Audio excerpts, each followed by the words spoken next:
So this is Oraxia using her spider legs to run around on the dev build shown on the dev shorts yesterday, and she looks really cool. She is firing her web ability, she's pouncing on enemies for what looks like finisher damage, and she's also bullet jumping using her spider legs as well. And I'm not going to lie, right, she looks fun, but I have some questions like how will this transfer into Grineer Galleon corridors or other small, narrow hallways?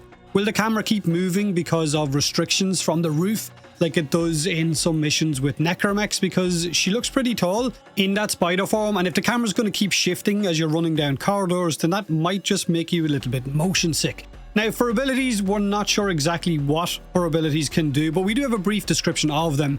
We know that she can summon spiderlings. We don't know what those spiderlings exactly can do, maybe some kind of elemental damage. She can seek out weakened prey to siphon them for health and energy, which might have been the pounce that we seen in the dev short, and she can ensnare enemies with her webs, which I think we also seen on that footage of her shooting what looked like a web and putting down an area of effect, a circle on the ground in that dev short footage as well.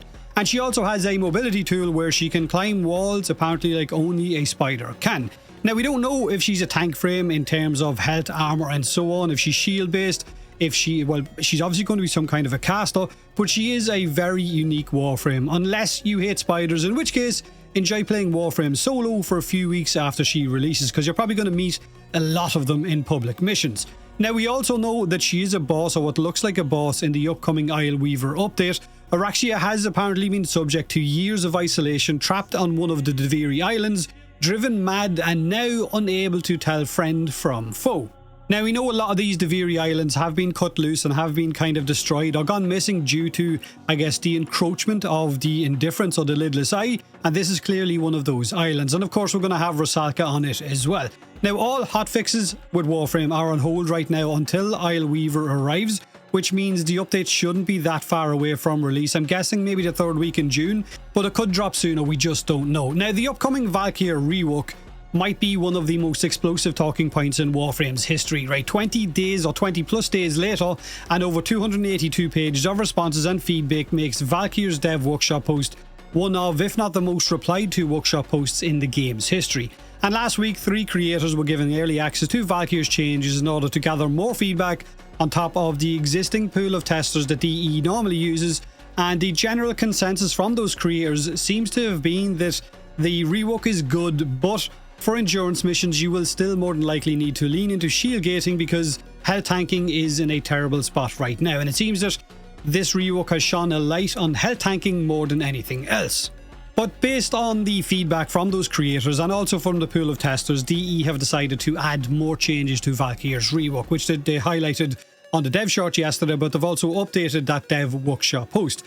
Valkyr's base health and her armor have been increased on her normal version and of course on Valkyr Prime. Her Prime now has 1000 armor, which means with a normal steel fiber I think she can get roughly up to around 93% damage reduction with Hysteria, and of course Warcry active, giving you that 3 times the armor when you're in Hysteria mode, roughly with around 140% power strength, which is what one of the testers had on the test build last week. Now that's with a normal steel fiber. Of course with Umbral mods that could bring her up to 95% damage reduction, and since her passive gives you 300% melee damage buff, you might not need to lean into power strength as much as we did with the old Valkyr, because that 300% melee damage might offset that a little bit.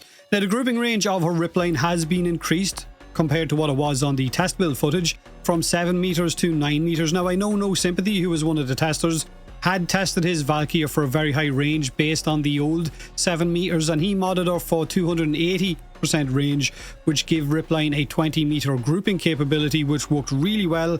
And apparently his build, which had 139% power strength, was still hitting damage in the negative billions, so it's still viable if you wanted to go down that road, and now it will be even better. I think Brozime suggested somewhere around 12 meters after he tested it, which I think would be a definite welcome change. Now they've also reduced the energy cost of her Paralysis, since it doesn't cost shield anymore, it costs energy, from what we've seen during that test footage. And I have seen feedback from this ability that a lot of the guys are more or less saying it doesn't really serve much of a purpose with her now, because adding damage vulnerability to a Warframe that can already one-shot everything feels a little bit pointless. Now the slow is very nice and it scales with power strength, so maybe you could work with your Valkyr to allow to lean more into range for grouping and for that Paralysis to give that slow effect and that damage vulnerability. and then you're gaining the 300% damage buff from her passive, her rage passive, and that damage and vulnerability will maybe offset the loss in power strength if you mod for more range. Again, we're gonna have to test this ourselves once Valkyr goes live, but it definitely opens her up to more build viability or build diversity. Now, for her passive, she will now gain rage faster based on hitting and killing enemies and doing finisher attacks on enemies, and the death gate, or the death prevention window that goes with that passive, now only needs 50% on the rage meter and not 75. Her death prevention window's invincibility duration has now been increased to 5 seconds instead of the 3 that we've seen in that test footage. So larger window of invincibility and more time to get back up to 50%, and you can build that rage meter up faster than what we've seen as well in Brotime's footage. Now, her Hysteria's energy ramp-up cost is gone. It's now a flat 5 energy a second. Hysteria's lifesteal has been doubled to 100 health per hit and scales with power strength as well, and they've increased the combo counter gains from Hysteria's claw attacks to make her combo ramp up much faster as well. So her changes are definitely interesting. She will be much better than what she was in that test footage, that's for sure.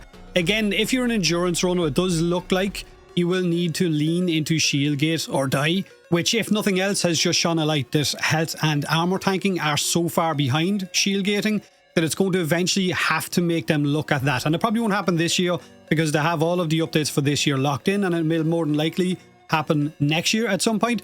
But endurance runners are the smallest group, we're being told, of players in the game, and also one of the loudest, whose opinions definitely matter and their voices definitely deserve to be heard. These are the guys that min-max so much, everything down to the finest little detail. However, DE have said that they can't develop the game around level 9999 or the content that's lower level to that, which most of the Warframe community plays. I mean, there's a vast majority of the community that don't even touch Steel Path. That content would become incredibly boring because all of the Warframes would be tanky as all hell.